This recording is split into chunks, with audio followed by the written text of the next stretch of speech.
1994 Finals. Interruption. The Knicks were up 2-1. Madison Square Garden was packed, and Game 5 was underway. But somewhere in Los Angeles, everything flipped. A warrant had just gone out for O.J. Simpson. And just before 7 in the evening on the West Coast, NBC did something no one saw coming. They cut away from the live final. Suddenly, everyone watching saw a white Ford Bronco rolling down the freeway with Simpson in the back, a gun to his head, and his friend Al Cowlings behind the wheel. It wasn't a break in the action, it was a broadcast ambush. Instead of choosing sides, NBC gave viewers both at once. Split screen, game footage, shrank into a little box while the Bronco chase took center stage. New York held tight to the game feed, but Los Angeles, they went full Bronco. It was chaos. Broadcasters didn't know what to say. Marv Albert called it the strangest moment he'd ever been part of, and Bob Costas sounded stunned as he tried to keep up. By the end, nearly 95 million Americans were watching that chase, more than were watching the game. Simpson finally surrendered after about 90 minutes. The Knicks still won, 91-84, but no one cared. What should have been a celebration turned into a side note, buried under live coverage that changed TV forever. 2006 Wade free throw controversy. The Heat were down 2 games, then came roaring back, flipping the series on its head. But Game 5 lit the fuse. Wade went to the line 25 times. That's not a stat, that's a statement. The Mavericks, as a team, also shot 25. The game ended 101-100 in overtime, thanks to 2 Wade free throws with less than 2 seconds left. The foul call on Dirk Nowitzki, people lost. The contact looked soft, but the whistle still came. Things really boiled over when Josh Howard called a timeout between Wade's free throws. That locked Dallas into a half-court inbound. It looked like a mess, but the NBA backed it. Then came the backcourt controversy. Cuban said Wade caught it illegally. NBA said no, he was airborne, landed inbounds. That one got reviewed and closed. But the foul disparity, harder to ignore. 38 fouls on Dallas, 26 on Miami. Fans weren't buying it. Cuban went full scorched earth, screamed it was rigged, went at the commissioner, and got hit with a $250,000 fine. Dirk punted the ball into the stands and got slapped with a $5,000 penalty. Cuban even brought in a former FBI guy to investigate before backing down. Wade dropped 43 points, hit all those free throws, and said he earned every one. Game 6, more of the same. Miami shot 37, Dallas 23. Wade alone got 21. Heat closed it out. But the stink of that Game 5 never left, whether it was biased reffing or just raw aggression. Wade's free throw parade remains one of the most disputed finals moments ever. 1976, fabulous fifth. The series was tied and Game 5 was set in Boston Garden, but what unfolded was chaos, wrapped in a rulebook meltdown. With 1 second left in regulation, Havlicek hit a shot that put Boston ahead. Problem? The crowd stormed the court. The clock had hit 0, but it shouldn't have. The timekeeper didn't stop it right away. Referee Richie Powers put 1 second back, and Phoenix used it. Gar Hurd buried a jumper to tie, forcing the first overtime. Then came the timeout disaster. Paul Silas signaled for one, but Boston didn't have any left. That should have been a technical foul on Boston, with Phoenix getting a shot to win it. Powers didn't call it. Suns fans still haven't let that go, and honestly, I get it. That no call shifted everything. In the second overtime, Havlicek scored again as the clock was reset mid-play. Another call that sparked protests. And then came the third overtime. Glenn McDonald stepped up big for Boston, scoring key baskets even though he had fouled out earlier. Westphal tried to answer with a spinning jumper, but fatigue set in. The Celtics survived, winning 128-126. It lasted over 3 hours, and officials were just trying to survive the crowd, the calls, and the broken flow. Richie Powers called it the hardest game he'd ever handled. Boston rode the wave and finished the job in Game 6, but Phoenix left Boston haunted by that missed timeout and the exhaustion of triple overtime. This game wasn't just long, it was legendary. With officiating gaps so wide, they eventually helped rewrite parts of the league rulebook. By the way, if you guys want to subscribe, I'm going to be posting every day. Thanks. Anyways, 1955, Finals Conspiracy. Syracuse took the title by 1 point, 92-91 in Game 7. But that win, it's still swimming in suspicion. Fort Wayne led by 17 in the second quarter and somehow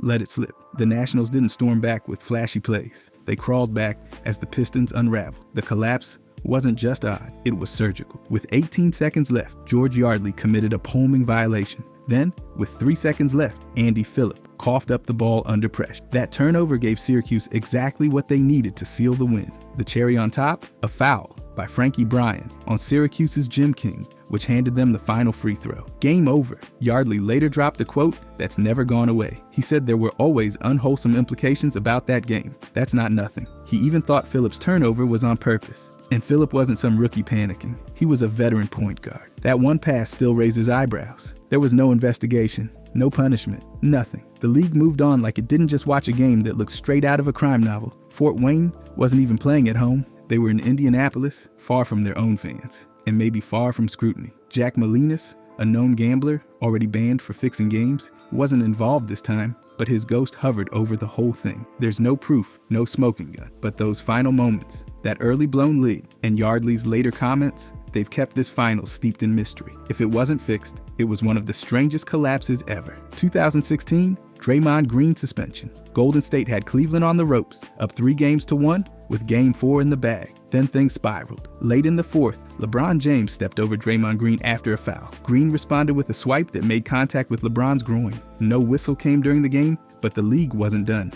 After review, the NBA gave Green a flagrant 1, his fourth flagrant point of the postseason, triggering an automatic 1-game suspension. That made Green the first player suspended in the finals since 2006. He watched Game 5 from a box at Oracle while Cleveland went off. The Warriors felt it instantly. No Green meant no energy, no glue guy. LeBron and Kyrie both scored 41. Cleveland won 112-97, cutting the lead to 3-2. Green's absence shifted the tone. He even admitted later, "If I play in Game 5, we win." Game 6 saw him back, but the Cavaliers had all the momentum. They won again, 115-101. That game ended with Steph Curry getting ejected for throwing his mouthpiece. Game 7 was tight and ugly. Cleveland took it 93-89, capping off the first finals comeback from 3-1. The suspension stirred bigger questions about how flagrant fouls stack up. Green had already racked up 3 earlier, including that groin kick to Steven Adams. This one tipped the scale. No investigation, no drama, just cold league policy. And it changed history. Green owned it later. "I cost us a championship." A single swing flipped the finals and rewrote Cleveland's story. 1993 finals. Grant, no foul. With under 4 seconds left, John Paxson knocked down a 3-pointer to flip the lead. The Suns were stunned. Chicago now led 99-98, and Phoenix had one last chance. The ball went to Kevin Johnson. He drove inside, got airborne, and met Horace Grant at the rim. Grant went straight up, blocked the shot, and the clock expired. Bulls win, or so it seemed. The controversy comes from what happened mid-air. On replays, Grant clearly made contact with Johnson. Not some invisible graze, actual contact, but the whistle never came. Officials let it play out. No foul, no free throws, no extra seconds, just celebration and confusion. Suns fans have called it robbery ever since. The NBA didn't issue a post-game statement. There was no replay rule in place, no coach's challenge. The moment ended on the floor. Grant's block stood, Paxson's shot became legend, and the Bulls sealed their 3rd straight title. For Phoenix, it was brutal. They had no path to argue the call. Nothing official was ever filed, and the league moved on like it was clean. But fans watching saw the hit. Whether it deserved a whistle or not, the contact was real. The clock ran out, the score stayed put, and the Suns walked off empty. That final sequence lives in highlight reels for Paxson's shot. But right behind it, a missed foul debate that never died. Grant got the stop, and history got a clean finish, at least on the scoreboard. But the what-ifs still echo. Chicago got their second three-peat started, and Phoenix was left wondering what could have happened at the line. 2014 Finals. AC malfunction. Game 1 in San Antonio opened with all eyes on the rematch, but by the 3rd quarter, the real drama wasn't on the scoreboard. The air conditioning inside the AT&T Center completely failed. Engineers couldn't reset the system, and temps soared past 90 degrees. The crowd booed, players drenched themselves in ice towels, and fans fanned themselves like it was summer camp. LeBron James tried to push through, but with just under 4 minutes left, his legs locked up from cramps. He had already dropped 25 points in 33 minutes, but had to be carried off the court. That's when the Spurs turned up the heat. They finished on a 16-3 run, pulled away, and won 110-95. Post-game, LeBron was caught on mic saying, "They're trying to smoke us out." Popovich joked about the electric bill. Kareem dismissed the complaints, calling it part of the game. The NBA said they fixed the issue for Game 2, but the damage was done. Critics debated whether the conditions crossed the safety line. Medical staff flagged it as dangerous. But no foul play was found. No conspiracy, just a breakdown. The Spurs kept momentum, took the series in 5, and LeBron's limp off the floor became meme history. The loss stung for Miami. They had a shot at a three-peat, but the opener melted their chances early. The AC wasn't the only reason they lost, but it gave the Spurs a jolt. That Game 1 set the tone. The Heat never recovered. One system failed, then another. 1970. Finals. Reed returned. The Knicks had just dropped Game 6, and Willis Reed had missed it entirely with a torn thigh muscle. Everyone figured he was out, but just before tip-off in Game 7, he hobbled onto the court during warm-ups, sparking a roar from the Garden crowd. It looked like something out of a movie, but here's the reality. Reed scored just the first 2 baskets. That was it. 4 points, 3 rebounds, in 27 minutes total. Still, his presence mattered. He matched up with Wilt Chamberlain and held him to just 2 of 9 from the field. Reed didn't finish the half, leaving with the Knicks up 61-37. From there, New York cruised. They won 113-99 and claimed their first championship. But the mythology of Reed's moment grew bigger than the stat sheet. The way it's usually told, you'd think he played the whole game with one leg and carried the team on his back. Instead, it was Walt Frazier, who had 36 points and 19 assists. But Reed's walk onto the court became a symbol. The media turned it into a sports fable. The narrative kept rolling, even if his role was mostly symbolic after those opening minutes. That entrance inspired decades of similar stories. Injured athletes limping in and becoming the emotional pulse. Reed played through pain, yes, but he wasn't the deciding factor. He was the tone setter. The moment mattered. The myth may be inflated, but it stuck. That slow limp out of the tunnel didn't win the game, but it helped define what grit looks like in sports history. Shout out. Willis Reed, though, a legend. 2010 Finals. Free throw disparity. Game 7 in Los Angeles. A 4-point battle between legacy and revenge. The Lakers won 83-79, but the numbers told a different story. In the fourth quarter alone, the Lakers shot 21 free throws. Boston, not even close. That final stretch felt more like a parade to the line than a closing quarter. Across the whole series, the Lakers attempted 200 free throws to Boston's 149. That's a 51-shot gap in a series that went the distance. Critics didn't need conspiracy theories. They just looked at the box score. Bleacher Report pointed out Boston shot 88% from the line, while LA hit only 67%. But the volume wasn't close. You can make all your free throws, but if the other team's getting 51 more chances, math wins. Boston fans shouted foul. Yahoo Sports argued the Celtics were hacking too much, but others weren't buying it. Forums lit up saying the officiating didn't just sway Game 7, it changed it. Perkins was out, which hurt, but the foul count stung worse. Analysts said the Lakers were better at playing into the whistle,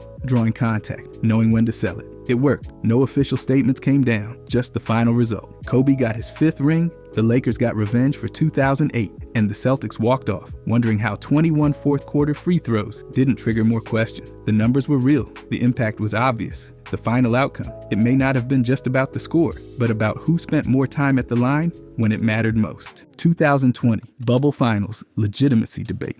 With the season suspended in March and resumed inside a Disney World bubble, the NBA delivered a finals, unlike any before. There were no fans, no travel, no home court edge, just basketball. Every team had the same conditions, and that's exactly where the controversy starts. Skeptics pointed out that without travel or crowd pressure, playoff intensity was watered down. The Lakers, a top seed, lost their usual advantage. Miami made an unexpected finals run, and some critics said the neutral setup helped lower seeds. Frank Vogel even admitted that road games were easier. Some players like Patrick Beverley dismissed the win entirely, calling it a bubble title or bubblegum ring. The numbers didn't silence them. Both teams underperformed in the next season. That Fed claims it was an anomaly. With no follow-up success, critics felt the bubble didn't reflect real-world competition, but supporters pushed back hard.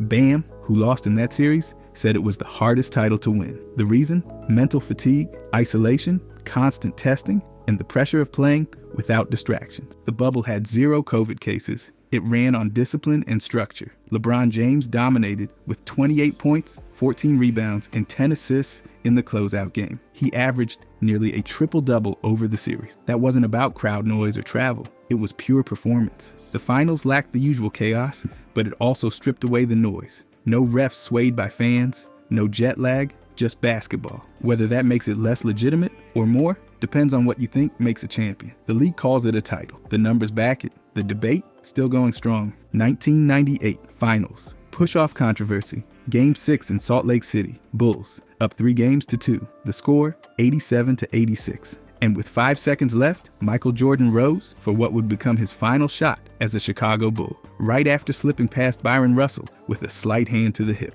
That motion has haunted highlight reels and fan debates for decades. It started with a swipe. Jordan picked Karl Malone clean and ran the floor. No timeout, no setup, just one-on-one with Russell. As he cut left, his right hand grazed Russell's hip, and Jordan pulled up. Shot good. Bulls up. Game over. 6th ring secured. But that little push, that's where the controversy lives. Utah fans still talk about it. Some even name their stadium Wi-Fi Jordan pushed off. Analysts split down the middle. Some say it was a clear offensive foul. Others, including retired officials, said it was minor and common. Even Russell later admitted whether he pushed or not, he was making that shot. Jordan, he called the whole push-off narrative bullshit, saying Russell was already going that direction. Referee Danny Crawford didn't blow the whistle. Neither did his crew. And in a game that saw Jordan score 45, it was his hand placement, not his scoring, that drew most of the long-term scrutiny. No replay review, no call. Just legacy. The shot gave Jordan his 6th title, 6th Finals MVP, and what many call the most iconic moment in NBA history.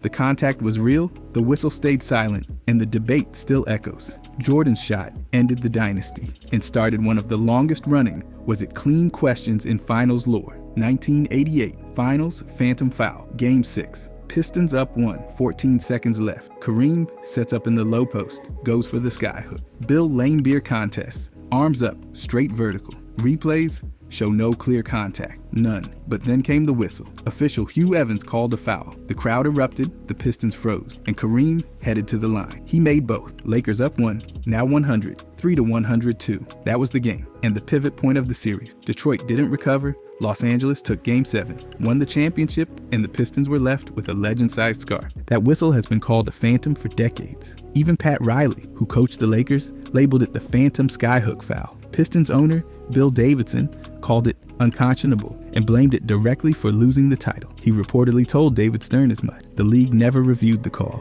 No reversal, no admission, just silence. The Pistons bounced back a year later, but the sting of that moment still lives. It's one of the most debated whistles in finals history. The foul changed not just a game, but potentially an entire championship trajectory. No one can say with certainty how it would have ended without that call, but Detroit fans never forgot it. They were seconds away, the title was in reach, and then it was gone, on a foul that only one person on the planet saw. One whistle, one possession, one ring, gone. That's the legacy of the Lane Beer Phantom Foul. 1985 Finals Memorial Day Massacre. On May 27th, Boston dropped a 34-point sledgehammer on the Lakers in Game 1. Final score, 148-114. It was the worst finals loss in Lakers history at the time, and it got a nickname, the Memorial Day Massacre. Kevin McHale and Scott Wedman both scored 26, with Wedman going 11 for 11. Kareem, just 12 points, 3 rebounds. Magic Johnson, 1 rebound. That performance lit a fire under suspicion.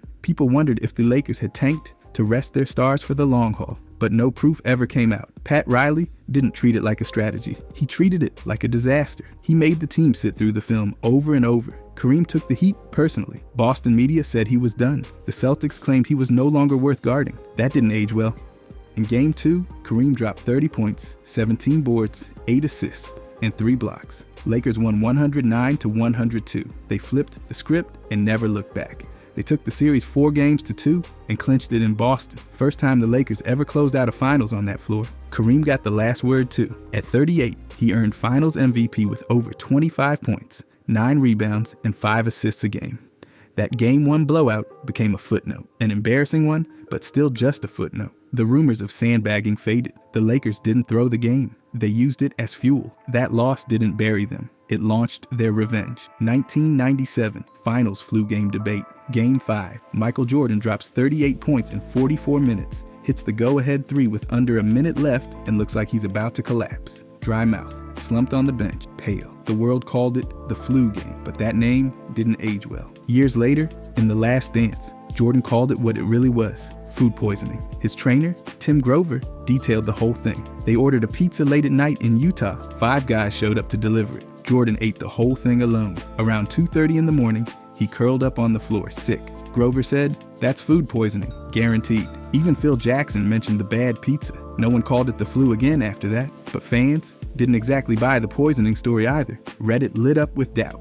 One user said, You think that pizza place wouldn't have been shut down immediately? Others lean toward it being more believable than a hangover, but still question the dramatic setup. The hangover theory floats around, blaming gambling and late nights. But Utah's alcohol laws make that hard to pull off. Altitude sickness? Not likely either. Jordan had been in Salt Lake for days. Bottom line, Jordan was clearly sick. Whether it was flu, bad pizza, or something less cinematic, he looked like a zombie and still put up nearly 40. Trainers say food poisoning, teammates say pizza. The internet says maybe, but nobody doubts the pain, and nobody forgets the game. It wasn't pretty, but it was iconic. 1984 Finals Heat game. Game 5, Boston Garden. 97 degrees inside, no air conditioning, and sweat pouring before tip-off. Outside was warm, inside was a sauna. Kareem went 7 for 25 and needed oxygen on the bench. Referee Hugh Evans collapsed from dehydration at halftime and couldn't finish. Robert Parrish left the game with leg cramps. The Celtics,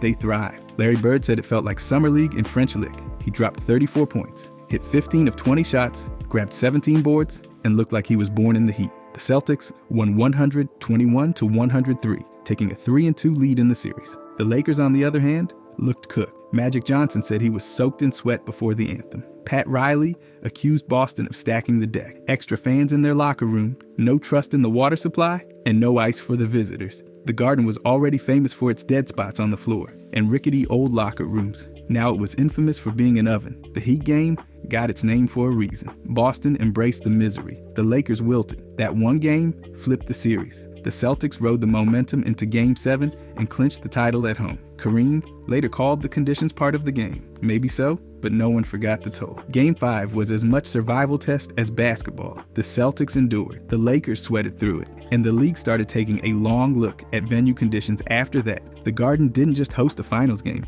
it hosted a war of attrition, and Bird came out cool. 2008, Finals Game 2, free throw discrepancy. Celtics took 38 free throws. Lakers, just 10. Boston made 27. Los Angeles made all 10. That's a plus 17 edge at the line, and it lit up every Lakers fan forum from coast to coast. The disparity wasn't just obvious, it was historic. LA was down just 6, but the free throw margin made it feel like 20. Fans pointed to missed calls, soft whistles, and a home crowd that felt like a 6th defender. Celtics drove into contact, posted up, and played physical. Lakers settled for more jumpers. That style gap, it mattered. Doc Rivers said Boston was more aggressive. No secret game plan, just contact-heavy basketball. Referees didn't issue statements, no league memo, no review. Just a cold box score with a 38-10 split. Some blamed it on officiating. Others said LA didn't earn the trips. There was no Donaghy-level scandal here. Just two teams playing radically different styles. Boston went inside, banged bodies, lived in the paint. Lakers stayed perimeter, didn't force the issue. Still, it felt lopsided. Game 2 put Boston up 2-0 before heading west. That margin changed the tone of the series. The Celtics got the cushion, and the Lakers were chasing. To this day, that gap, nearly 4 times more free throws, sits among the biggest in finals history. No rules were broken, no investigations followed, just a strategic clash and a whistle count Lakers fans never forgot. And that scorecard, it still tells the whole story. 1995 Finals. Nick Anderson collapse. Game 1, Orlando leads 110-107 with under 10 seconds left. Nick Anderson, a 70% free throw shooter, steps to the line, misses the first, then the second. Gets his own rebound, fouled again, misses both. 4 straight clanks. That door creaked open, and the Rockets stormed through. Kenny Smith buried a 3 with 1.6 seconds left to tie it. In overtime, Hakeem tipped in the game winner with 0.3 seconds remaining. Final score,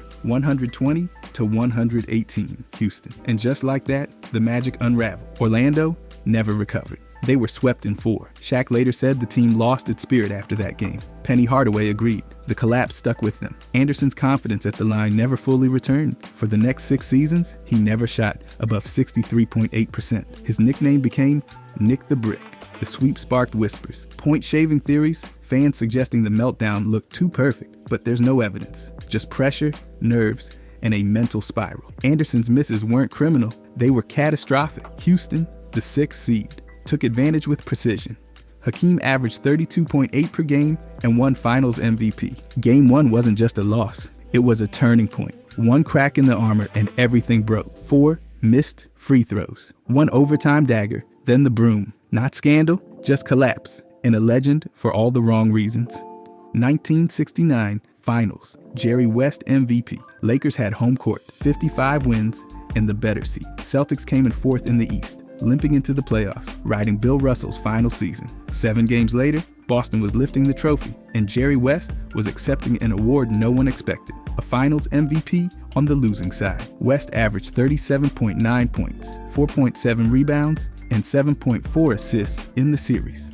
Game 7, he went nuclear, 42 points, 13 rebounds, 12 assists. That's a Finals triple-double in a closeout game, and the Lakers still lost, 108-106 at home. With pre-inflated championship balloons stashed in the raft, the award was brand new. West was the first recipient, and to this day, he's still the only player ever to win Finals MVP without winning the finals. He later admitted the whole thing felt hollow. Stupid, he said. Scoring meant nothing next to that loss. Wilt Chamberlain left late with an injury. Russell, battered and near the end, kept pushing. And those balloons? Red Auerbach made sure Boston knew about them. That kind of motivation that doesn't come from a whiteboard. The Celtics spoiled the party. West's numbers were outrageous, but the trophy came with a sting. No one's repeated the feat. Others have come close, LeBron in 2015 maybe, but voters haven't crossed that line again. West's MVP became a piece of NBA trivia, a symbol of individual brilliance buried beneath team failure, a rare reminder that sometimes greatness doesn't come with a parade, just a plaque and regret. If you enjoyed this, I'm going to be posting a lot here. I would greatly appreciate it if you could subscribe. Thanks for watching,